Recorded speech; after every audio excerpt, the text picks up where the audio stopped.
ഒട്ടും കോൺഫിഡൻസ് ഇല്ലാത്തൊരു കുട്ടിയാണ് നമ്മളുടെ അടുത്ത് വന്നത്. ഒരു വലിയ ഒരാളാണ് നമ്മളുടെ അടുത്ത് വന്നതെങ്കിൽ നമ്മൾ അവരുടെ ചൈൽഡ്ഹുഡ് ഹിസ്റ്ററി എടുക്കുമ്പോൾ അവർ ചിലപ്പോൾ നമ്മളുടെ അടുത്ത് ഷെയർ ചെയ്യുന്നത്, ഇപ്പോൾ ഒരാൾ എൻ്റെ അടുത്ത് ഷെയർ ചെയ്തതെന്ന് വെച്ചാൽ അച്ഛനും അമ്മയും നല്ല ജോലിയുള്ളവരാണ്, പക്ഷേ ഈ കുട്ടീനെ അച്ഛനും അമ്മയുടെയും ഓഫീസിൽ വർക്ക് ചെയ്യുന്ന മറ്റ് പലരുടെയും കുട്ടികളുമായിട്ട് കമ്പയർ ചെയ്യും. കാരണം അവർക്ക് ആ കഴിവുണ്ട്, ഈ കഴിവുണ്ട്, ക്ലാസ്സിൽ ഫസ്റ്റ് ആണ്, ഫുൾ A+ ആണ്, അങ്ങനെ പല പല കാര്യങ്ങളും പറഞ്ഞിട്ട് ഈ പാരന്റ്സ് ഈ കുട്ടീനെ എപ്പോഴും കമ്പയർ ചെയ്യും. അതായത് സമൂഹത്തിന്റെ മുന്നിൽ അവർക്ക് ഭയങ്കര ഒരു സ്റ്റാറ്റസ് സിമ്പൽ പോലെയാണ് ഈ കുട്ടീനെ വളർത്തിക്കൊണ്ടുവരുന്നത്. വലുതാകുമ്പോൾ എന്തായാലും ഡോക്ടർ ആവണം എന്നൊക്കെ ഇപ്പോഴേ പറഞ്ഞു വെക്കില്ല, അങ്ങനത്തെ രീതിയിലാണ് വളർത്തിയിട്ടുള്ളത്. അപ്പൊ ഈ കുട്ടിയുടെ ഉള്ളിൽ എന്ന് പറഞ്ഞാൽ ഇതിന് താല്പര്യങ്ങൾ വേറെ ഫീൽഡിലാണ് കിടക്കുന്നത്. പക്ഷെ പാരന്റ്സ് എന്ന് പറയുന്നത് അവർക്ക് അവരുടെ ഓഫീസിലുള്ള പലരുമായിട്ട് കമ്പയർ ചെയ്യുന്നു, സമൂഹത്തിലുള്ള പല കാര്യങ്ങളും ഇതൊക്കെ വെച്ചിട്ടാണ്.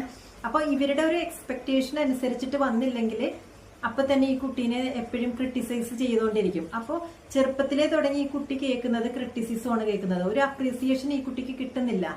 അപ്പോ ഇത് മനസ്സിൽ വിചാരിക്കുന്നത് എന്താണ്, ഞാൻ അത്ര പോരാ, എന്നൊന്നിനും കൊള്ളില്ല, എനിക്ക് കഴിവില്ല. അപ്പോൾ ചെറുപ്പത്തിലേ തുടങ്ങി ഇത് ഇങ്ങനെ തന്നെയാണ് ചിന്തിച്ചുകൊണ്ടിരിക്കുന്നത്. അങ്ങനെ ചിന്തിക്കുമ്പോൾ ആ ഒരു 12 വയസ്സ് വരെയുള്ള ഒരു സമയം എന്ന് പറയുമ്പോൾ അതിന്റെ സബ് കോൺഷ്യസ് മൈൻഡിലേക്കാണ് ഇതെല്ലാം പോകുന്നത്. അപ്പോൾ സബ് കോൺഷ്യസ് മൈൻഡ് എന്ന് പറയുന്നത് അതാണ് പവർഫുൾ ആയിട്ടുള്ളത്. ഈ സബ് കോൺഷ്യസ് മൈൻഡിലേക്ക് എന്താണോ പോകുന്നത്, നമ്മളുടെ തോട്ട്സും പല പല കാര്യങ്ങളും ഉള്ളിലേക്ക് പോകുമല്ലോ, അത് അവിടെ പെർമനന്റ് ആയിട്ട് ഇങ്ങനെ ഇരിക്കും. അത് വെച്ചിട്ടായിരിക്കും നമ്മളുടെ തോട്ട് പ്രോസസ് ഒക്കെ വരുന്നത്. പെട്ടെന്നൊരു സാഹചര്യമൊക്കെ വരുമ്പോൾ നമ്മൾ എങ്ങനെ പെരുമാറണം, നമ്മൾ എന്ത് ചെയ്യണം എന്നൊക്കെ നമ്മളുടെ ഉള്ളിൽ ആ റെക്കോർഡ് വെച്ചിട്ടുള്ള കാര്യങ്ങൾ വെച്ചിട്ടായിരിക്കും നമ്മൾ വർക്ക് ചെയ്യുന്നത്. ഈ കമ്പ്യൂട്ടറൊക്കെ ഉണ്ടല്ലോ, അതിന്റെ ഉള്ളിലുള്ള സോഫ്റ്റ്വെയറിനനുസരിച്ചിട്ടാണല്ലോ പ്രവർത്തിക്കുന്നത്. അപ്പൊ ഈ കമ്പ്യൂട്ടറിന്റെ അകത്ത് വൈറസ് ആയിട്ടുണ്ടെങ്കിൽ നമ്മൾ ആന്റി വൈറസ് കയറ്റും. അതുപോലെയാണ് നമ്മൾ വളർന്ന സാഹചര്യം അനുസരിച്ചിട്ട് നമുക്ക് നല്ല തോട്ട് പാറ്റേൺ ഉണ്ടായിരിക്കും, മോശമായ ലിമിറ്റിംഗ് ബിലീഫ് ഒക്കെ ഉണ്ടായിരിക്കും. അപ്പോൾ ഈ ലിമിറ്റിംഗ് ബിലീഫിനെയാണ് നമ്മൾ കമ്പ്യൂട്ടറിന്റെ ഉള്ളിലുള്ള വൈറസ് എന്നൊക്കെ പറയുന്നത്. അപ്പോൾ ഇവിടെ നമ്മൾ ആന്റി വൈറസ് കയറ്റിയിട്ടാണല്ലോ ഇതൊക്കെ കളയുന്നത്. അതുപോലെയാണ് നമ്മൾ സബ് കോൺഷ്യസ് മൈൻഡ് റീപ്രോഗ്രാമിങ്ങിന് നമ്മളിവിടെ പരിചയപ്പെടുത്തുന്നത്, നിങ്ങൾക്ക് മനസ്സിലാവാൻ വേണ്ടിയിട്ട്. അതായത് നമ്മളുടെ ഒരു ചെറിയ പ്രായത്തിൽ നമ്മളുടെ മനസ്സിന്റെ കണ്ടീഷനിങ് കഴിഞ്ഞു, പ്രോഗ്രാമിങ് കഴിഞ്ഞു. ലൈഫ് ഇങ്ങനെയാണ്, ബന്ധങ്ങൾ ഇങ്ങനെയാണ്, പണം എന്ന് പറഞ്ഞാൽ ഇങ്ങനെയാണ്, ലൈഫിലെ എല്ലാ ഏരിയയെ കുറിച്ചിട്ടും നമുക്കൊരു ബ്ലൂ പ്രിന്റ് ഉണ്ട്. അതാണ് ആ പ്രോഗ്രാമിംഗ് എന്ന് പറയുന്നത്.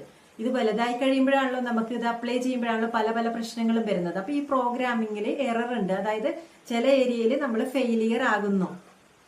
ആ ഫെയിലിയർ ആകുന്നതിനെയാണ് നമ്മൾ വൈറസ് എന്ന് പറയുന്നത്. ഇതിനെ കളയാൻ വേണ്ടിയിട്ടാണ് നമ്മൾ ആന്റി വൈറസ് കയറ്റുന്നത് കമ്പ്യൂട്ടറിൽ. ഇവിടെ നമ്മളുടെ മനസ്സ് പ്രോഗ്രാം ചെയ്ത് വെച്ചേക്കാണ്. അപ്പോൾ ഇത് ശരിയാക്കാനുള്ള ആന്റി വൈറസ് എന്ന് പറയുന്ന സംഭവം ഉണ്ടല്ലോ, അതിനെയാണ് നമ്മൾ സബ് കോൺഷ്യസ് മൈൻഡ് പ്രോഗ്രാം ചെയ്ത് വെച്ചേക്കുന്നതിനെ നമ്മൾ വീണ്ടും പ്രോഗ്രാം ചെയ്യുന്നു.